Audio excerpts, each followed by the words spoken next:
I've been meaning to make this video for over a month. Within a day or two of the attacks, I tried sitting in front of the camera, and all I could say was, it's so difficult to get your words across in the right way, or say the right thing without offending anybody. By the end of the week, I was sitting in Starbucks trying to type out a script.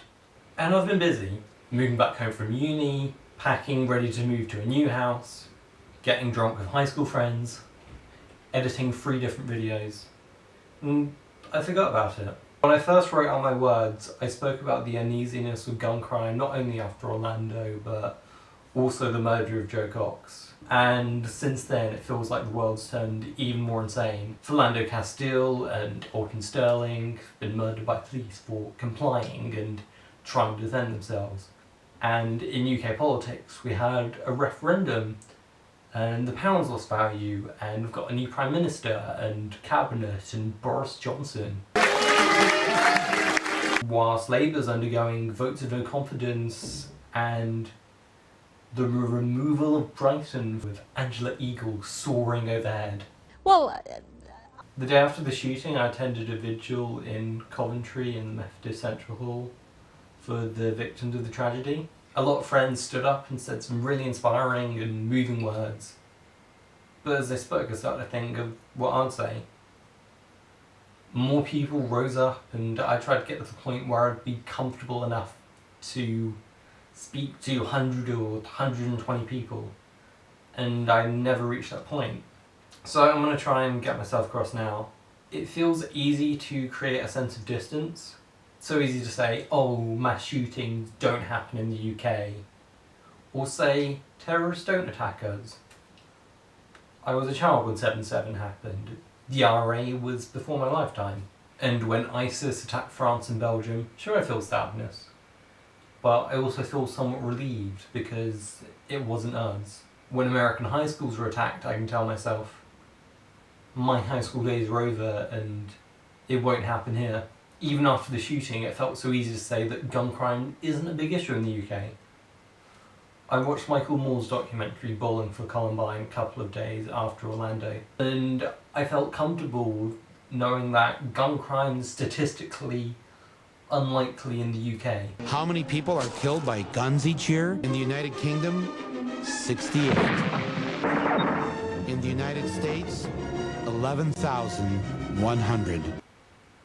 And then the day after I watched the film, Joe Cox was murdered by a guy with fascist ties. And the most uneasy thing about Orlando is the feeling that it could have been me.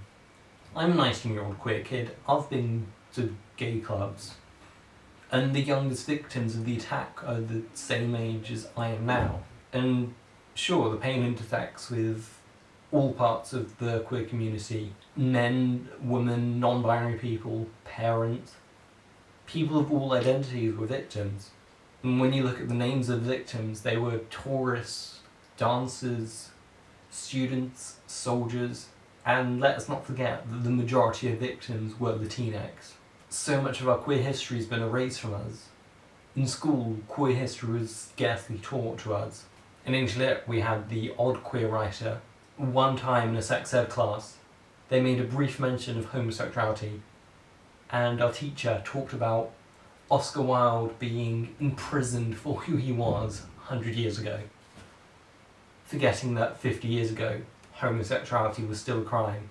I was never taught about Stonewall or the Upstairs Lounge or Matthew Shepard. Section 28 received a cursory mention. I learnt about Harvey Milk from Gus Van Sant's film. I learnt about the AIDS epidemic from the David Levithan novel Two Boys Kissing. We didn't hear even a sentence about trans history. And when we think of homophobia, it can feel like a distant thing happening in the Middle East or Africa or the Westboro Baptist Church, and not near us. But it's only in the past 10 or 20 years that the stigma's lessened, and we've had moves towards equal marriage and equal age of consent, and some US states have begun to outlaw conversion therapy. And still, inequalities strive, we don't have enough representation. And to many people, Orlando's old news. People have said their prayers, cried the tears that they're going to cry, shared a Facebook post about it. moved on. And in the social media scene, trending stories and hashtags last an hour or two before they disappear. After the vigil, standing outside and speaking to friends, I still felt like, how can we be talking about anything else? Sandy Hook may have felt like a watershed moment for having a conversation about gun crime and changing legislation over protections and who can get a gun and who can't. Same with Columbine, same with Charleston.